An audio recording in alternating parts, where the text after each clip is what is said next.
आप लोग जो है पढ़ रहे हैं जो 12th क्लास में, जो आप लोग को बहुत भ्रम होता है कि इस चैप्टर का यानी कि जो गद्य खंड का जो चैप्टर है आपका 13 में भाई आपको कैसे पता चलेगा कि कौन सी विद्या से है, यानी कि कौन सी रचना से है। तो चलिए आज हम एक ट्रिक लाए हैं, इस ट्रिक के माध्यम से आपको बताएंगे कि कौन कौन सा चैप्टर यानी कि कौन सी रचना से जुड़ा हुआ है।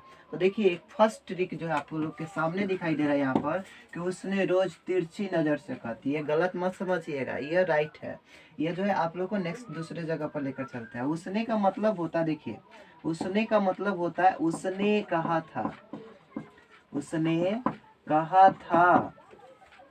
रोज, रोज हो गया आपका तिरछी यानी कि तिरछ चैप्टर। चलिए, और कहना, कहना क्या हो जाएगा आपका कहानी हो जाएगा। याद रखते चलना, बहुत अच्छा से समझाते चल रहा है। ये जो आपका ट्रिक है, ट्रिक आपको काम देगा आगे चल करके।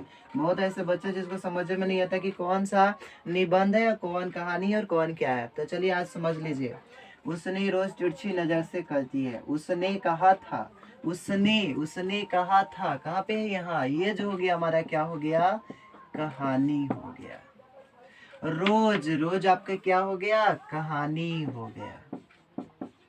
चलिए बहुत बढ़िया, अच्छा सा देखते चलिएगा आप लोग। उसके बाद है तिरछ, तिरछ देखिए, तिरछ यहाँ पर ये भी हो गया क्या चीज, कहानी। एक और चलते हैं कि वो एक बात क्यों आधा समझता है। अब ये मत समझिएगा कि दूसरे जगह का बात हम लेकर चल रहे हैं।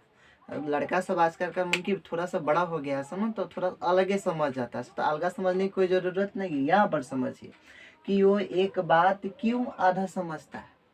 तो देखिए ओ से क्या हो जाएगा, ओ सादा नीरा, ओ सादा नीरा। ओ सादा नीरा कहाँ है आपका, कौन सा चैप्टर है ओ सादा नीरा, तो ओ सादा नीरा 7वां चैप्टर है। तो अभी आगे चलिए देखिए, बता रहे हैं कि क्या है क्या नहीं। एक लेख और एक पत्र। उसके बाद देखिएगा बात, बात का मतलब होता है बातचीत। और आधा, आधा का मतलब होता है अर्धनारीश्वर।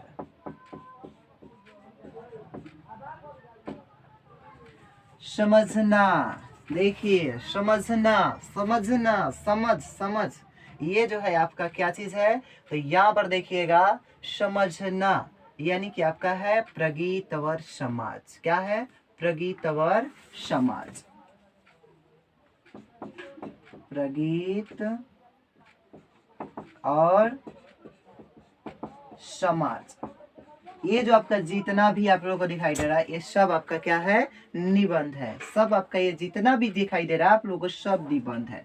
तो चलिए हम लोग लिखते हैं, यहाँ पर दिया हुआ है कि ओ सादा नीरा। ओ सादा नीरा कहाँ पे है, तो आपका ओ सादा नीरा 7वां चैप्टर है, ये आपका निबंध है। एक लेख और एक पत्र, जो आपका भगत सिंह का एक लेख और एक पत्र कहाँ पे है, यहाँ पर, ये भी आपका क्या हो गया, निबंध।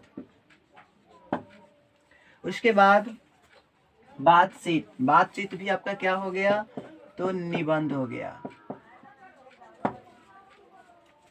आधा अर्धनारीश्वर, अर्धनारीश्वर ये भी आपका क्या हो गया, निबंध हो गया। उसके बाद है समझना यानी कि समझता, समझता यानी प्रगीतवर समाज। तो प्रगीत और समाज ये भी आपका क्या हो गया, निबंध हो गया। अब बाकी और जितना भी है वो जितना बच गया, तो चलिए हम एक एक करके समझाते हैं, आप लोग पूरा समझ जाइएगा क्या है क्या नहीं है। तो चलिए नेक्स्ट देखिएगा, इसमें दिया हुआ है कि संपूर्ण क्रांति। आप लोग जानते होइएगा कि संपूर्ण क्रांति क्या चीज से जुड़ा होता है, तो भाषण से। यानी कि कोई भी आदमी, एक आदमी का जिनका नाम है आपको लोग जानते होइएगा, जयप्रकाश नारायण जेपी, जो जिन्हें लोकनायक के नाम से जाना जाता है। तो जो भाषण के माध्यम से यानी कि संपूर्ण क्रांति यानी कि भाषण दिए हुए थे, आप इस सबको ही जानता है कि संपूर्ण क्रांति, तो यह जो आपका भाषण हो गया, भाषण हो गया। सिपाही की माँ, सिपाही की माँ, सिपाही की माँ कितनी होती है, एक होगी कि दो होगी, एक होगी।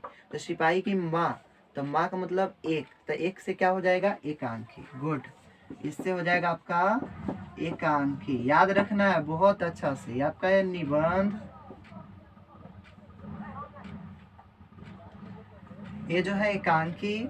और जूठन, आप जानते होगा जूठन, जूठन जो ओम प्रकाश वाल्मीकि का लिखा हुआ है। तो ये जो है एक अपना आत्मकथा है, तो इसको हम लोग लेकर चलेंगे आत्मकथा। आप लोग देख रहे हैं, ये जो देख रहे हैं कि जूठन, जूठन के बाद आता है हंसते हुए मेरा खिलापन। ये जो आपका एक डायरी है भाई, ये तो बहुत जरूरी है। हंसते हुए मेरा अकेलापन, अगर आदमी हंसता कहाँ पे है तो अकेलापन में हंसता है, तो अकेलापन कहाँ पे लिख सकते हैं? डायरी में। तो इसलिए क्या हो जाएगा? डायरी हो जाएगा। शिक्षा, शिक्षा एक क्या है? तो संभाषण है, इसको याद रखेंगे, संभाषण। जो आप लोग एक और चीज पढ़े होइएगा, इसका जो कहीं कहीं पे लिखा रहता है शिक्षा शास्त्र, तो संभाषण या शिक्षा शास्त्र दोनों होगा। आप लोग इसको स्क्रीनशॉट ले लीजिए और अच्छे तरीके से याद कर लीजिए।